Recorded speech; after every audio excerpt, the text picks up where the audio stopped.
Oke, selamat pagi, selamat siang untuk yang di sana. Assalamualaikum warahmatullahi wabarakatuh. Kita lanjut ya untuk pelajaran kita untuk kelas processing. Jadi kemarin kita sudah banyak belajar tentang apa jenis-jenis hidrat, kemudian apa lagi kemarin air yang terkandung dalam gas alam. Sekarang kita masuk ke pokok bahasan selanjutnya yaitu tahapan proses absorpsi.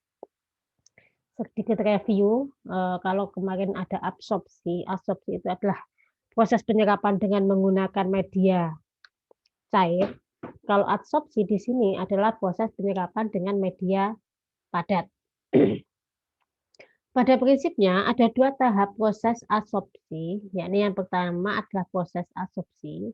Proses absorpsi adalah proses penyerapan uap air dari gas oleh adsorben. Jadi partikel atau media yang kita gunakan untuk mengabsorb itu namanya adalah adsorben. Adsorpsi itu prosesnya, kalau adsorben itu adalah media atau partikel yang kita gunakan untuk proses adsorpsinya. Itu ya harus diingat.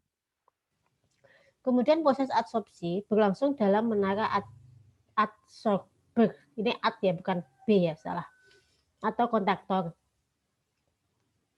yang di dalamnya berisi adsorben aktif. Proses penyerapan akan efektif apabila tekanan operasi tinggi dan suhu operasi rendah. Kemudian suatu saat adsorben akan jenuh atau mengalami masa saturated dengan uap air atau tidak aktif lagi, sehingga tidak mampu lagi menyerap uap air dari gas.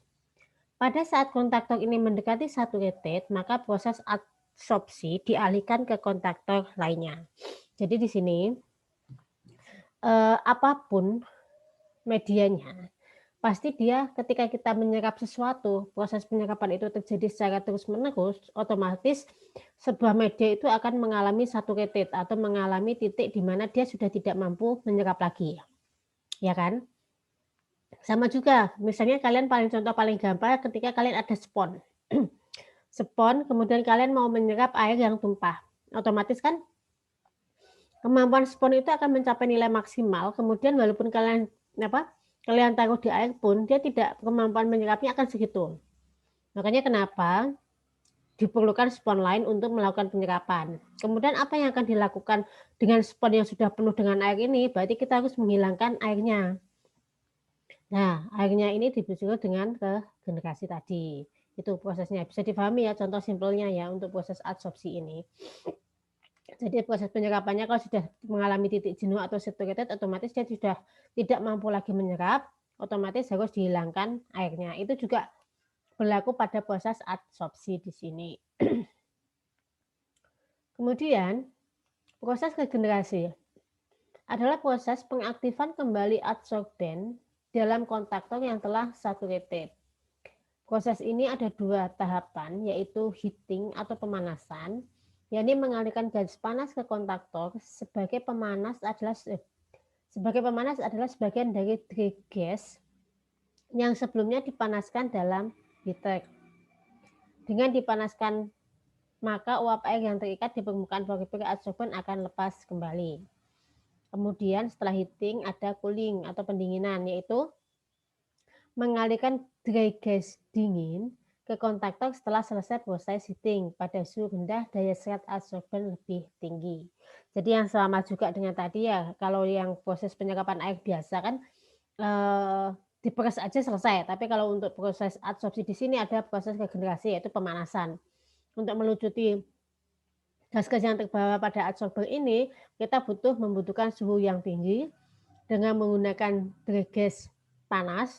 Kemudian gas-gasnya itu akan terbuang karena proses pemanasan kan otomatis mau nggak mau dia akan terlepas dari adsorbennya.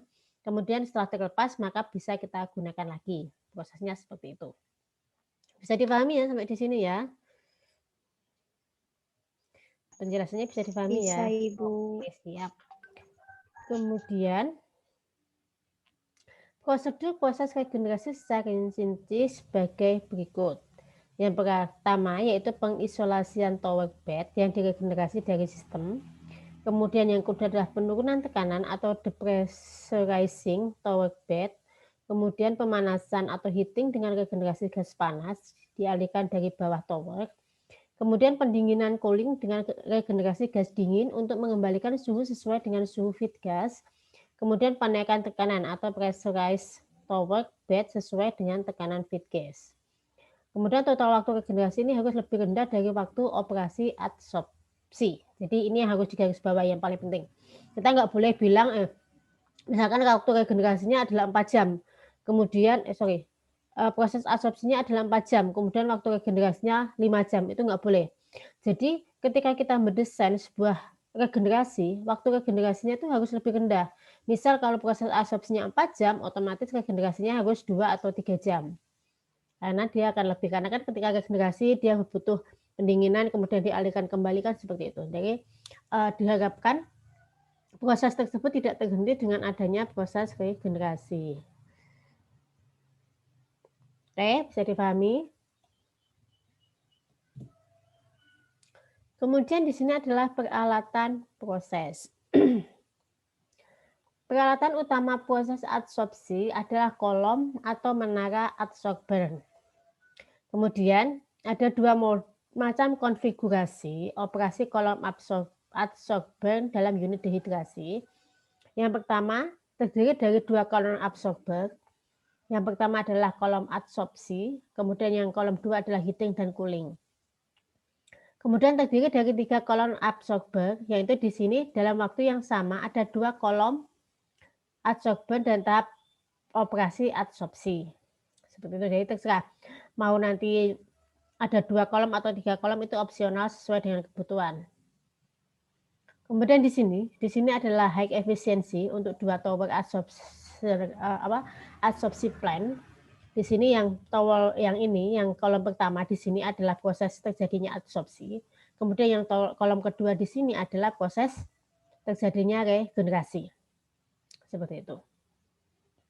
Di sini gas masuk, kemudian terjadi proses adsorpsi di sini, kemudian nanti yang adsorben yang sudah banyak nanti dipisahkan. Kalau adsorpsi di sini kan, sebentar ya. Di sini adsorpsi misal, proses adsorpsi terjadi di sini. Bisa ya?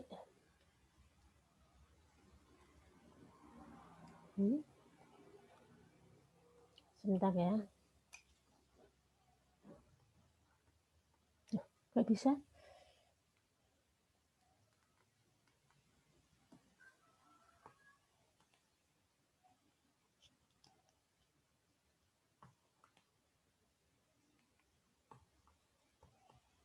Nggak bisa ya. Sebentar ya dek ya. Tahu ini kenapa kok nggak bisa ini. Baterainya habis.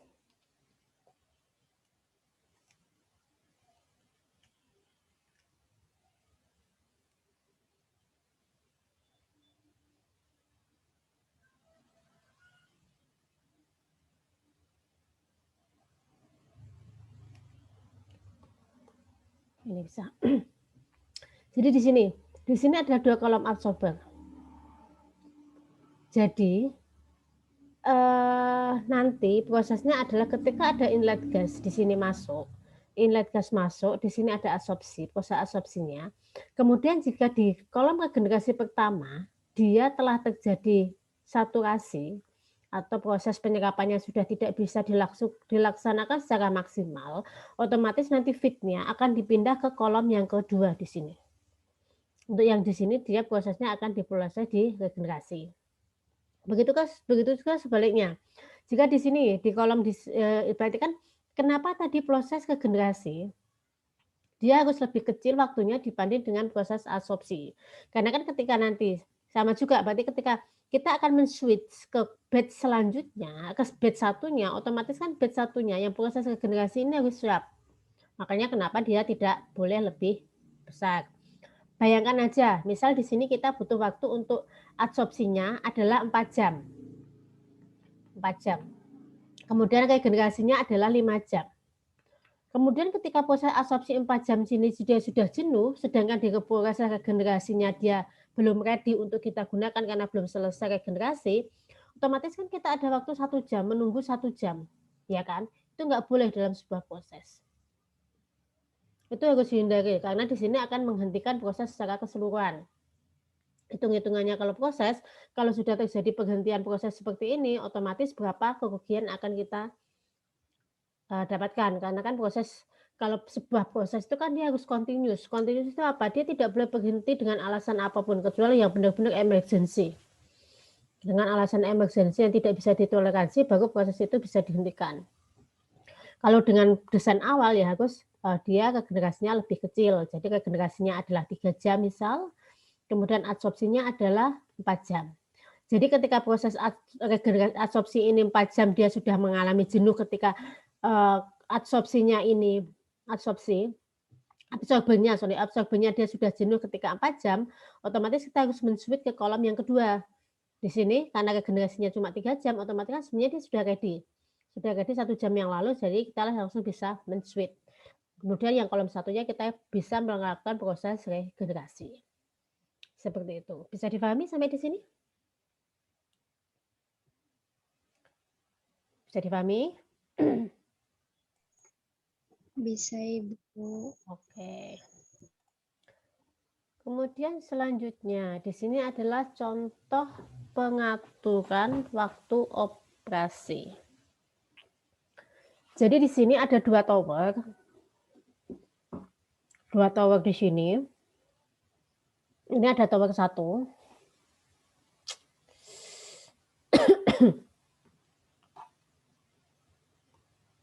Ini ada tower 1. Kemudian di sini ada tower 2. Kemudian di sini adalah waktu. Jadi di sini intinya adalah akan ada 2 proses yaitu heating dan cooling. Kalau heating dan cooling ini berarti apa? Regenerasi, ya kan? Regenerasi. Di sini berarti proses absorbing. Berarti kalau di sini juga regenerasi, di sini juga proses regenerasi. Seperti itu. Jadi ketika jam 12 IM, jam 12 malam ya maksudnya, itu berarti di tower 1 terjadi proses regenerasi, di tower 2 terjadi proses absorpsi. Kemudian ketika jam 8 dia di-switch, di tower 1-nya adalah proses absorpsi, di kolom 2-nya dia adalah proses regenerasi. Kemudian di waktu jam 4 sore, di tower 1-nya dia adalah proses regenerasi dan di tower 2-nya dia adalah proses absorpsi. Dan begitu terus selanjutnya. Kemudian untuk switching sequence di sini, absorpsinya terjadi selama 8 jam, kemudian untuk heatingnya 5 jam dan coolingnya 3 jam. Jadi di sini sama-sama ready untuk dua-duanya. Ini untuk cyclingnya 8 jam. Jadi dia di kolom ini dia men-setting untuk cycle-nya, untuk cycle perubahannya adalah 8 jam.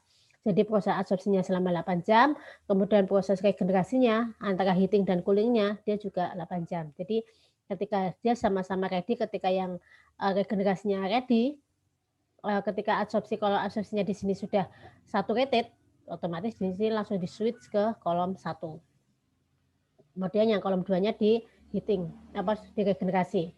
Kemudian ketika di sini sudah saturated, kemudian di switch lagi ke tower 2, di sini proses absorpsi, yang tower 1-nya dia proses regenerasi. Begitu terus selanjutnya, begitu terus sampai proses berjalan. Oke, ada pertanyaan sampai di sini? Jelas?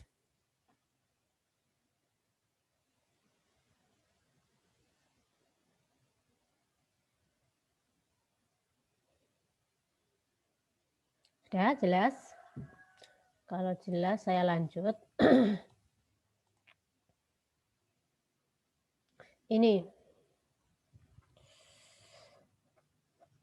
Buatlah pengaturan waktu operasi untuk konfigurasi 3 tower dengan data sebagai berikut. Berarti di sini absorpsinya adalah 8 jam.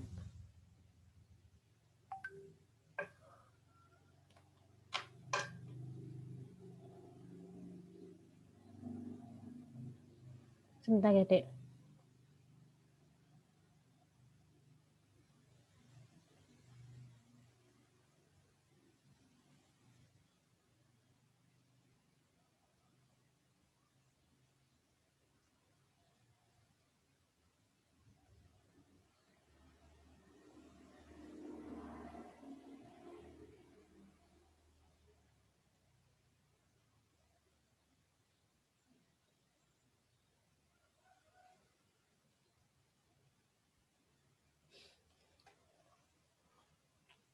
Tugasnya di sini adalah pengaturan waktu operasi untuk konfigurasi 3 tower.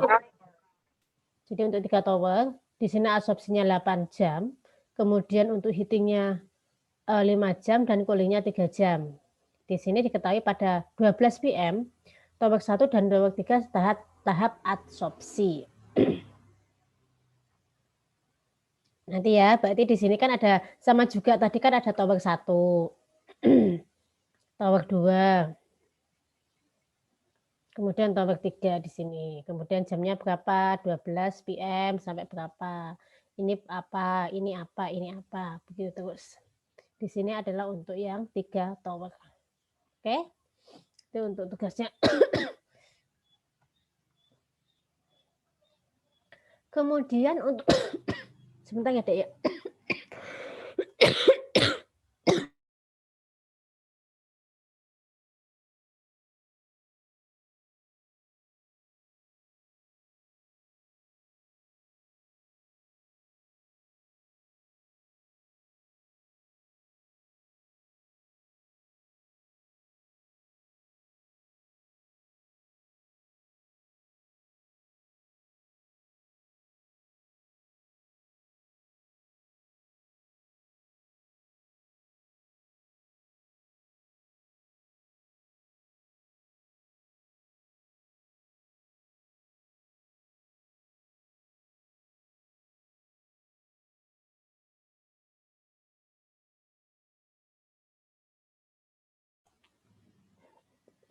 Sorry.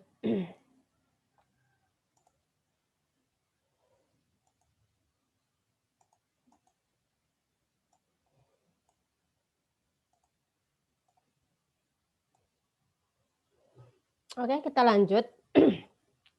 Untuk mekanisme proses adsorpsi.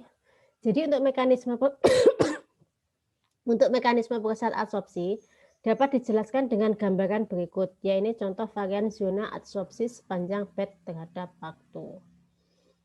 Pada waktu gas yang mengandung uap air mengenai adsorbent bed, maka pada bagian bed tersebut akan terbentuk suatu daerah adsorpsi yang disebut mass transfer zone atau MTZ. Di belakang MTZ ini adalah zona saturated yang tidak mampu lagi menyerap uap air.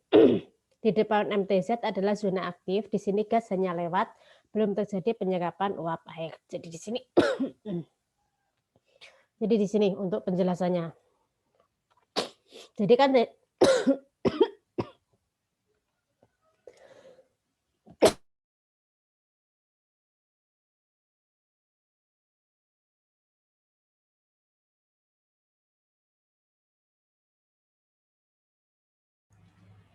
jadi kan di sini ada wet feed gas. Dia kan masuk. Di sini adalah ada saturated zone. Kemudian setelah saturated zone, dia ada mass transfer zone. Kemudian di sini adalah active zone. Di sini kemudian di sini akan terjadi dry gas atau gas yang sudah gas kering ya maksudnya di sini. Itu untuk mekanisme proses adsorpsinya. Kemudian untuk ilustrasi pergerakan MTZ-nya, di sini pada gambar berikut terlihat wet gas masuk adsorbent dengan dew point 30 derajat Celcius. Kemudian pada zona MTZ yang idealnya berbentuk segitiga, terlihat pada ujung segitiga DP sama dengan 0 derajat Celcius, berturut-turut ke atas 10 derajat Celcius, 20 derajat Celcius, dan 30 derajat Celcius. Pada adsorber 1, dry gas keluar dengan dew point sesuai dengan perencanaan atau 0 derajat Celcius. Pada adsorber 2, dry gas keluar dengan dew point lebih tinggi dari perencanaan, yaitu 10 derajat Celcius. Mengapa demikian? Ini gambarannya, ilustrasinya. Jadi di sini aktif zone-nya, kemudian dia ada mass transfer-nya. Kemudian ketika wet inlet gas, di sini suhunya 30 derajat Celcius atau 86 derajat Fahrenheit. Kemudian ketika mass transfer di sini terjadi apa namanya transfer antara partikel yang ada di gasnya ke dalam zeolitnya. Kemudian di sini adalah aktif zone-nya, di sini aktif zone atau zona aktif proses adsorpsi itu terjadi. Begitu juga selanjutnya, ini adalah untuk kebalikannya. Sampai di sini ada pertanyaan?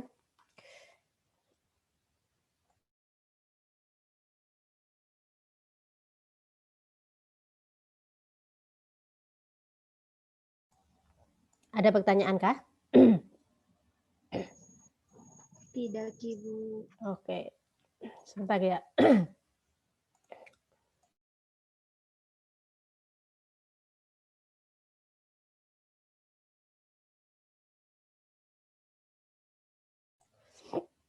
Oke, kita lanjut.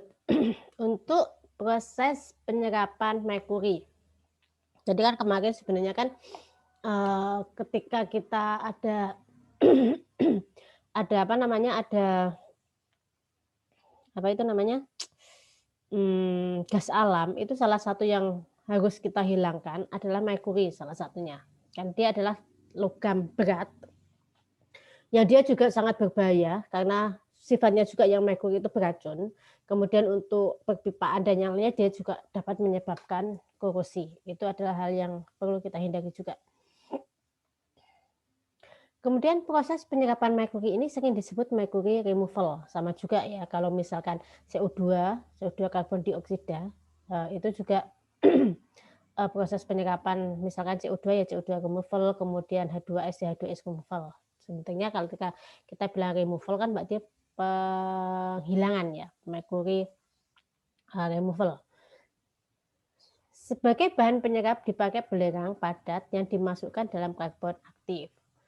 Proses ini hanya diperlukan apabila gas mengandung merkuri dan pemrosesan gas berlangsung pada suhu rendah dan peralatan heat exchanger menggunakan bahan dari alumina. Jadi kalau memang nggak ada merkurinya, nggak ada logam beratnya, itu kita tidak perlu melakukan atau memasang alat yang dibilang dengan merkuri removal. Jadi makanya kembali ketika kita akan mendesain sesuatu alat proses, hal awal yang harus kita tahu adalah komposisi dari feed atau komposisi gas yang ada dalam sumur. Itu adalah hal penting yang harus kita tahu. Karena apa? Dari komposisi tersebut nanti kita akan bisa menentukan proses apa yang akan kita pilih dan alat apa yang akan kita gunakan. Jadi kalau memang nggak ada di situ ya sudah kita nggak usah susah-susah mendesainnya.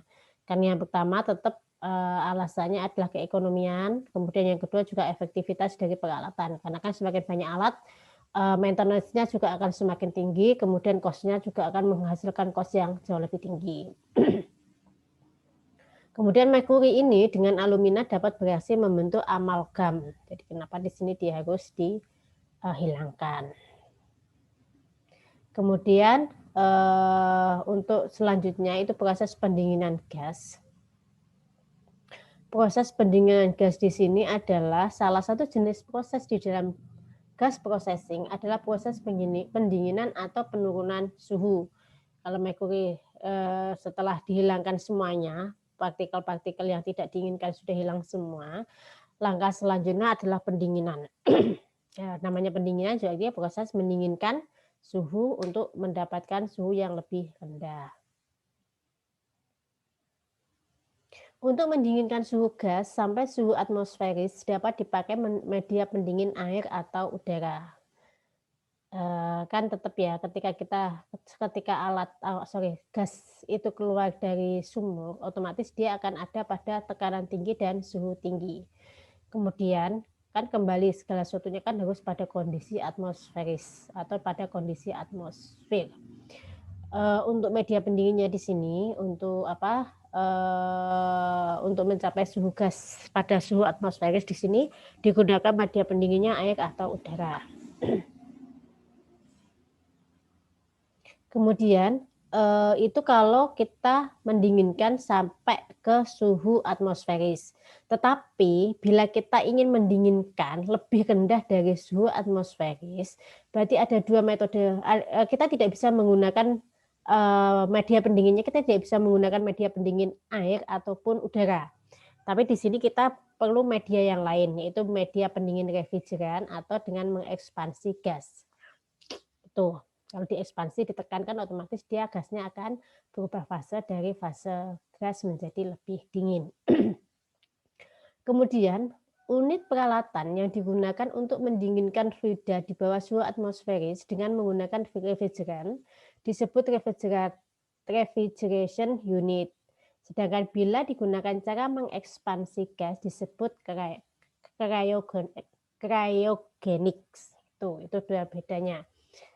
Refrigeration unit dan cryogenics. Seperti itu. Di sini terminologi dalam sistem refrigerasi. Untuk menyamakan persepsi, perlu dibahas beberapa terminologi yang terkait dengan sistem refrigerasi. Yang pertama adalah panas dan suhu, yaitu heat and temperature. Suatu zat dikatakan panas apabila suhunya tinggi dan zat yang suhunya rendah dikatakan dingin. Jadi kita harus sebenarnya di sini adalah kita hanya ingin menyamakan persepsi bahwa kalau suhunya lebih tinggi otomatis dia panas, kalau suhunya lebih rendah dia dingin, seperti itu. Kemudian di sini bagaimana cara merubah suhu zat? Yakni dengan memanaskan atau mendinginkan zat tersebut. Jadi di sini adalah contohnya adalah air, kemudian dipanaskan. Jadi airnya yang awalnya suhunya ada 20 derajat Celcius, kemudian karena adanya proses pemanasan, maka air di sini akan menjadi suhunya 35 derajat Celcius. Maka di sini adalah proses pemanasan, seperti itu ya kan. Kemudian sejumlah panas V1 dimasukkan ke air agar suhu udara naik dari 20 derajat Celcius menjadi 35 derajat Celcius. Begitu juga sebaliknya ketika udara. Di sini udara awalnya suhu 35 derajat Celcius, kemudian kita ingin mendinginkan. Mendinginnya dengan media apa? Kita mau mendinginkan dengan media air biasa. Di mana di sini berarti adalah udara dimasukkan ke dalam air dengan harapan suhu awalnya yang 35 derajat Celcius, kemudian ketika dilakukan pendinginan dengan media air, makanya suhunya akan menjadi 20 derajat Celcius. Tuh, itu disebut dengan pendinginan atau prosesnya disebut dengan proses didinginkan. Sampai di sini paham ya? Masih sederhana sekali pengertian dasarnya.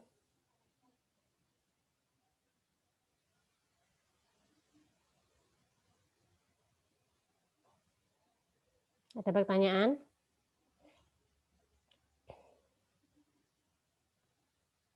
Nggak ada? Saya lanjut kalau nggak ada. Di sini adalah pengertian antara panas dan suhu. Di sini kalau suhu itu kan apa? Suhu itu kan sesuatu yang kita ukur ya.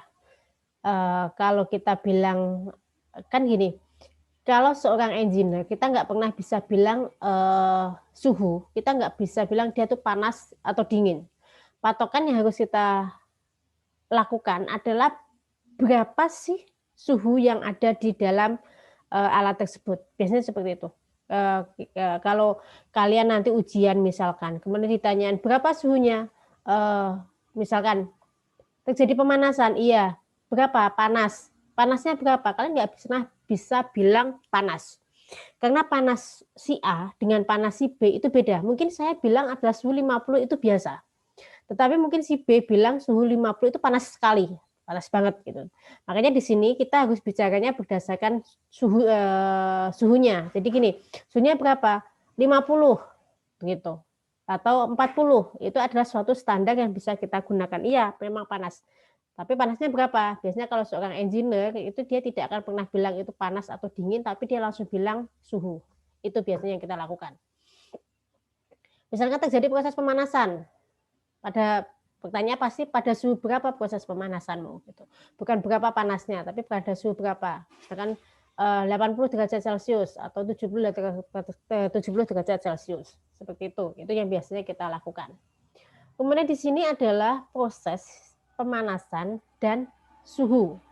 Jadi pemanasan di sini terjadi proses pemanasan terjadi dengan tungku di sini. Kemudian kalau setelah adanya pemanasan, di sini akan ada kenaikan suhu. Kenaikan suhu di sini juga akan diketahui berapa sih kenaikan suhunya setelah 15 menit itu berapa, setelah nanti setelah 5 menit itu berapa. Jadi di sini kenaikan suhunya berapa itu akan diketahui nantinya. Kemudian tadi adalah pemanasan. Kemudian bagaimana dengan pendinginan? Sama juga dengan pemanasan, kalau proses pemanasan berarti kita butuh media pemanas, ya kan? Media pemanas ya sudah kalau memang untuk media-media dipanaskan dengan suhu-suhu yang tidak terlalu tinggi bisa dengan menggunakan api misal. Kalau misalkan bisa menggunakan apa, furnace, bisa menggunakan steam, tergantung proses pemanasannya seperti apa, atau suhu berapa sih yang akan kita capai ketika kita melakukan proses pemanasan. Kemudian sama juga dengan proses pemanasan untuk proses pendinginan itu kita juga perlu kita juga membutuhkan sebuah media. Medianya di sini juga berarti media pendingin. Kemudian, untuk media pendingin air di sini, bila suhu yang dikehendaki lebih tinggi dari suhu atmosfer dapat dipakai media pendingin air atau udara. Jadi kalau memang kita hanya ingin mendinginkan dengan kondisi-kondisi mendekati atmosferis, ya udah media pendingin yang paling gampang itu adalah air dan udara. Itu ada media yang paling mudah karena ketersediaannya juga banyak. Tetapi akan berbeda ketika kalian ingin mendinginkan lebih rendah dari kondisi atmosferis. Berarti kalian harus menggunakan media pendingin, refrigeran, yaitu suatu zat cair yang titik didihnya lebih rendah dari suhu atmosferis. Dipakai sebagai media kerja dari unit refrigerasi. Contoh yang paling gampang adalah kulkas. Ketika kalian ingin mendinginkan suhu, misalkan atmosferisnya berapa sih suhunya di alam kita, misalkan kita kata-kata 35 lah ya. 35. Kemudian ketika kalian ingin mendinginkan pada suhu 12, berarti kan otomatis kalian harus menggunakan media pendingin. Kalau di AC, di kulkas ya pakai refrigeran di situ seperti biasanya. Seperti itu. Ada pertanyaan sampai di sini? Sudah jelas?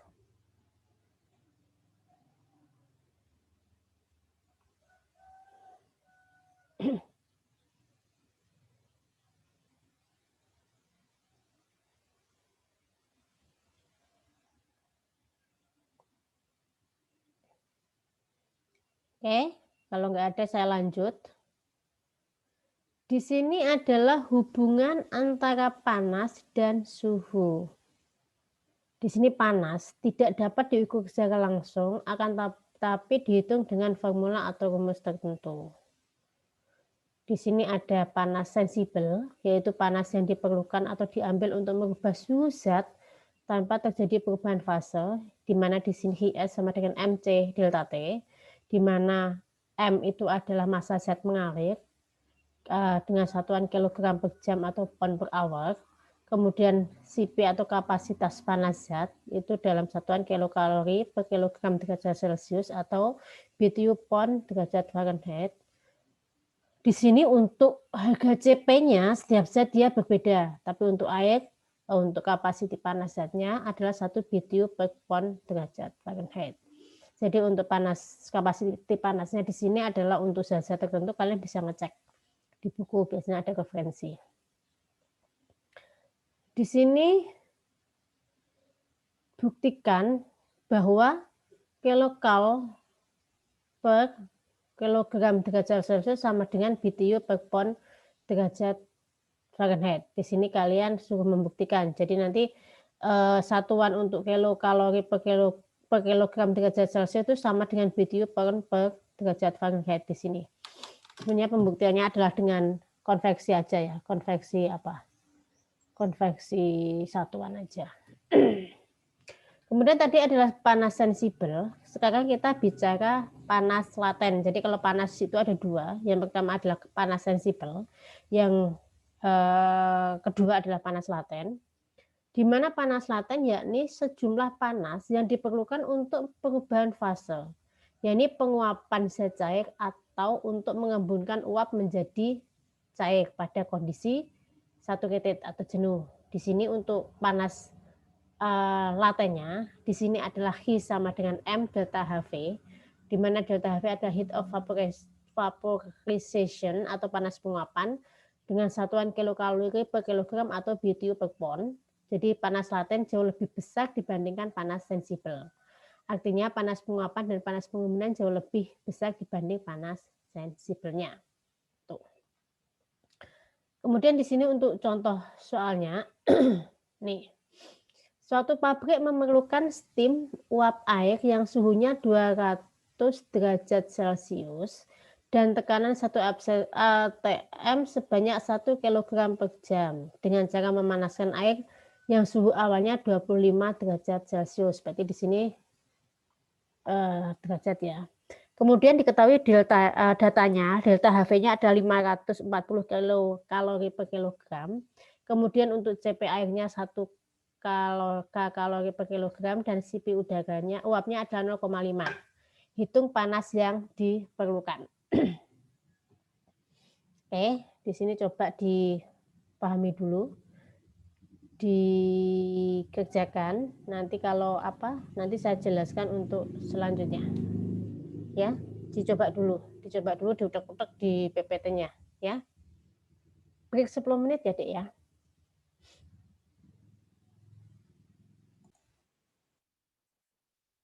Kemudian di sini untuk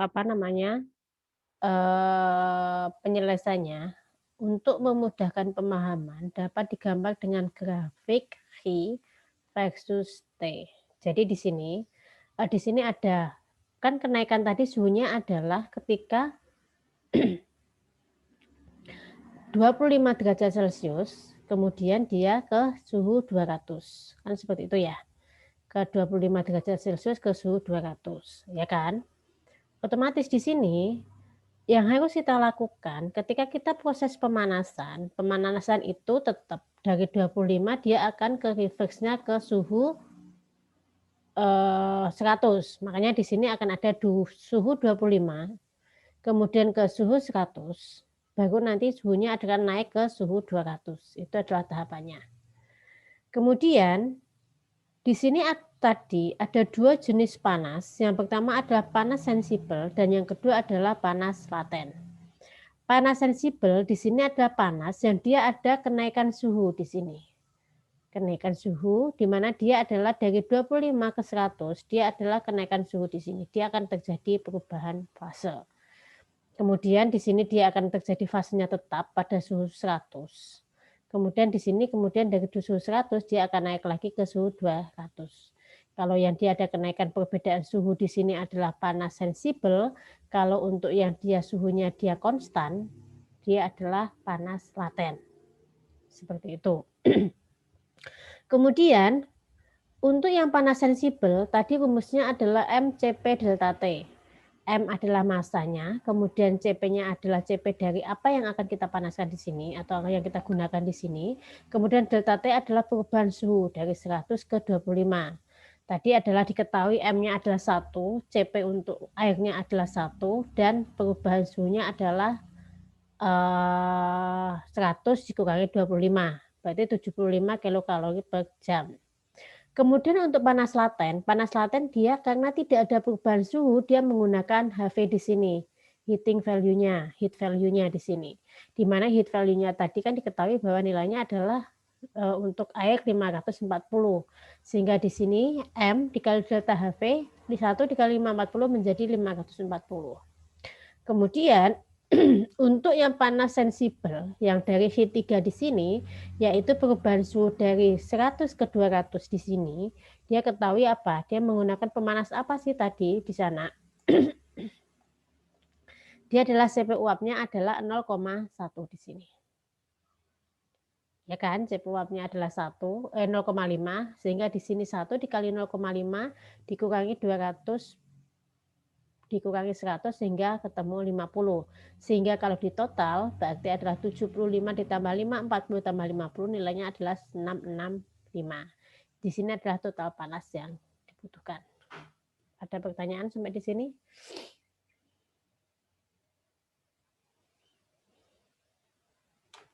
Ada pertanyaan? Ada sesuatu yang tidak jelas atau ada sesuatu yang mau ditanyakan?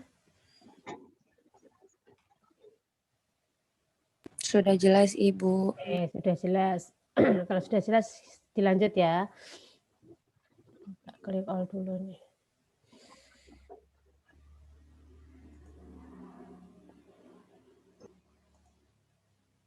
Oke. Kemudian Selanjutnya adalah panas dan entalpi. Panas dan entalpi. Entalpi atau H, suatu zat adalah besarnya energi panas yang dikandung oleh zat itu pada suhu tertentu. Makin tinggi suhu zat, makin tinggi pula entalpinya. Yang harus kalian ingat. Kemudian yang kedua, suatu zat menerima panas atau H, suhunya naik, maka entalpinya juga akan naik. Kemudian jika suatu zat diambil panasnya, berarti Q-nya adalah suhunya turun, otomatis dia entalpinya juga turun. Kemudian misalkan dalam bejana berisi air 1 liter atau 1 kilogram. Dipanaskan sehingga suhu air naik menjadi 25 derajat Celcius. Dari 25 derajat Celcius menjadi 75 derajat Celcius. Maka di sini air menerima energi panas banyak Q, yang mana entalpi naik pada perubahan entalpi air sehingga delta H sama dengan Q sama dengan mCp delta T. Itu adalah panas entalpinya di sini. Sehingga dia entalpinya adalah 50 kilokalori. Seperti itu. Entalpi zat cair hanya dipengaruhi oleh suhu, sedangkan untuk uap atau gas dipengaruhi oleh suhu dan tekanan. Ini yang harus kalian ingat. Ketika kalian bilang entalpi zat cair, oke, dia hanya dipengaruhi oleh suhu. Tapi nanti ketika kalian sudah bicara antara uap atau gas, otomatis di sini harus ada faktor suhu dan tekanan. Karena biasanya kalau uap atau gas dengan sedikit perubahan tekanan, dia akan sangat berpengaruh terhadap suhunya. Kalau untuk gas atau uap. Tapi kalau untuk air biasanya tekanan tidak terlalu berpengaruh. Bisa dipahami ya sampai di sini ya? Bisa, Ibu. Oke, bisa kita lanjut. Kemudian untuk perpindahan panas atau heat transfer. Perpindahan panas di sini diartikan sebagai aliran panas dari fluida panas ke fluida dingin. Namanya perpindahan panas ya. Jadi sifat aliran itu, entah itu panas, entah itu konsentrasi, itu intinya adalah dia akan mengalir dari yang tinggi ke yang rendah. Jadi sama juga konsentrasi ataukah itu panas, dia akan mencapai dia akan berusaha untuk mencapai suatu kondisi seimbang. Gimana caranya dia mencapai kondisi seimbang? Berarti dia akan mengalirkan panasnya dari media panas ke media dingin untuk mencapai kesetimbangan di situ. Begitu juga ketika kalian nanti akan bicara masalah konsentrasi larutan misal, konsentrasi yang dari larutan tinggi ke larutan rendah.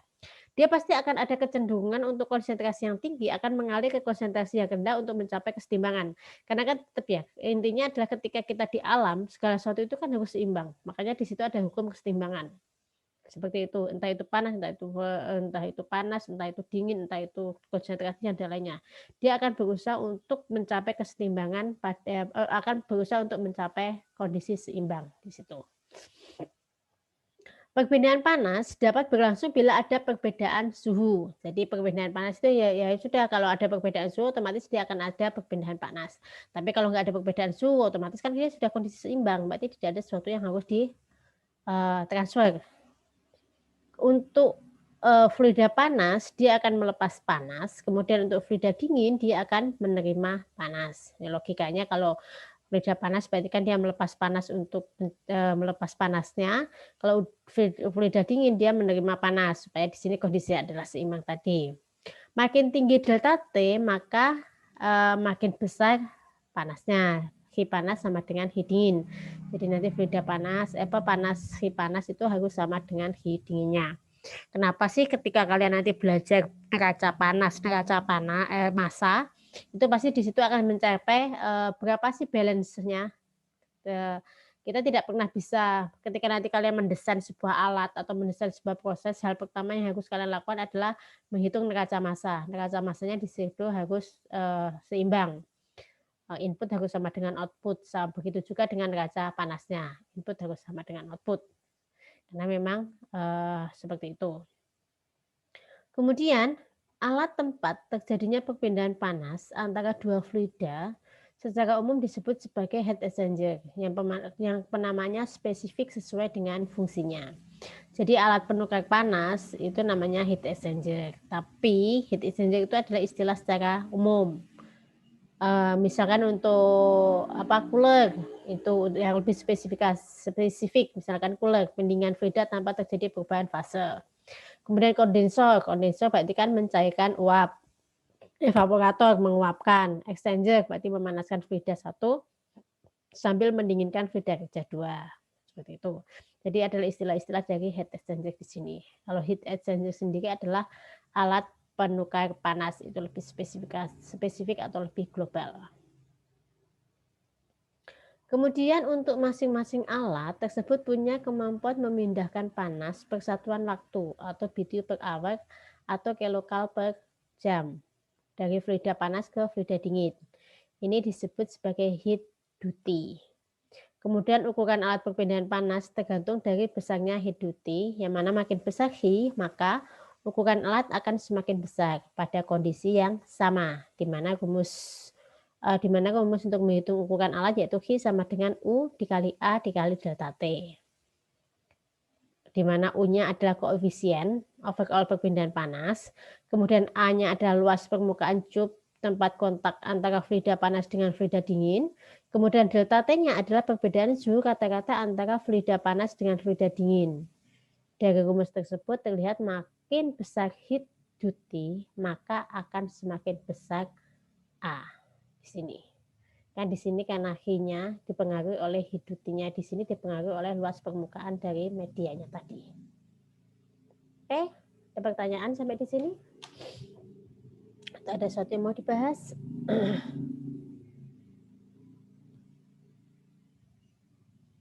Oke, kalau nggak ada, kita lanjut.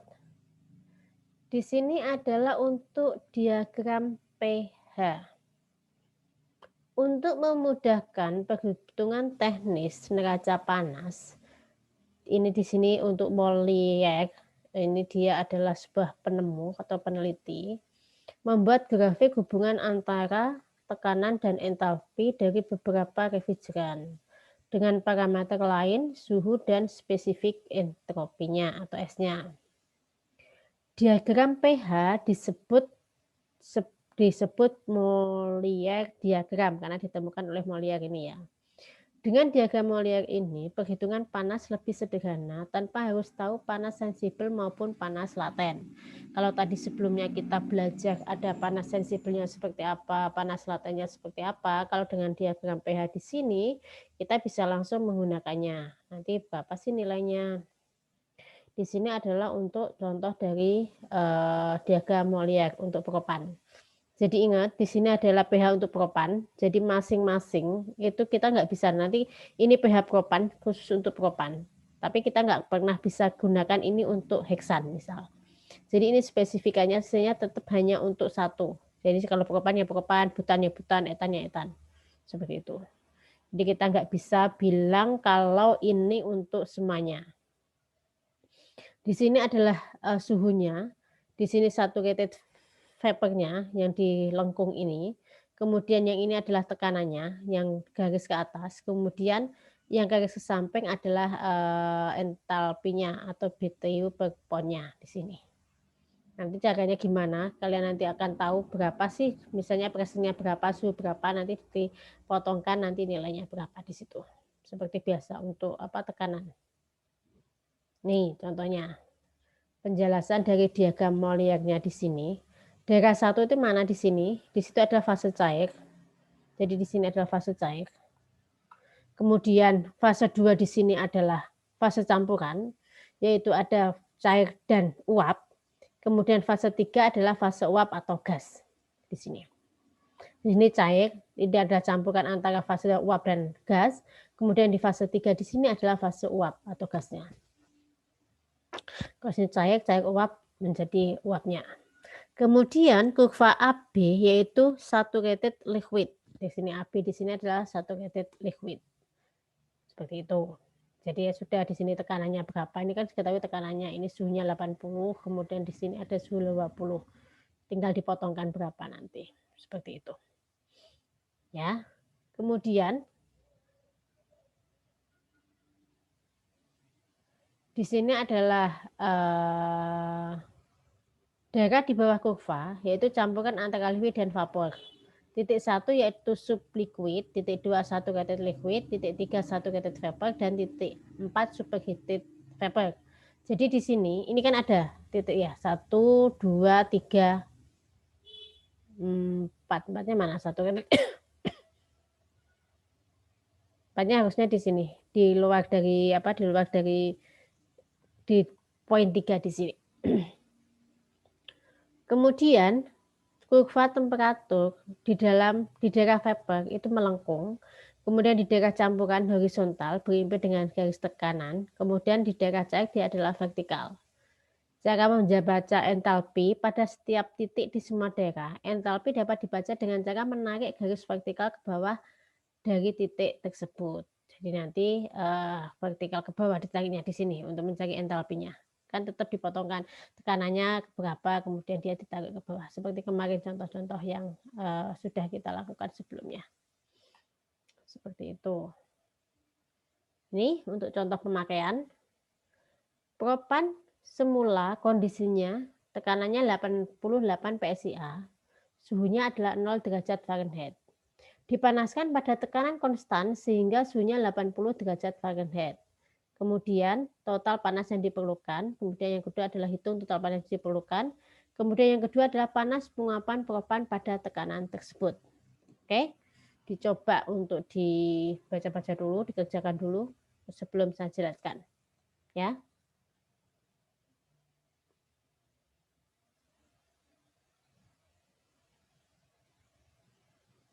Oke, silahkan di itu.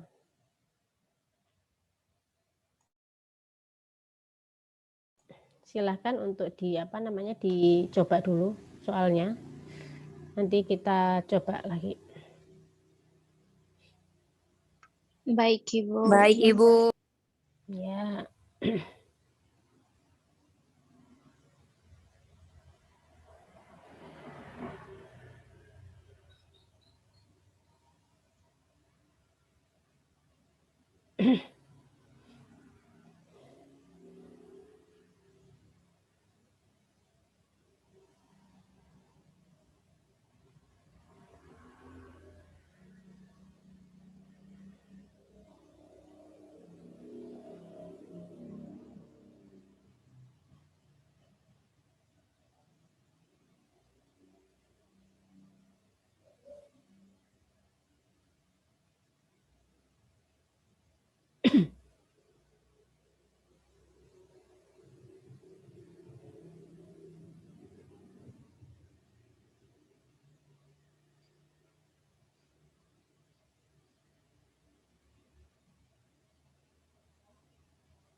Sudah?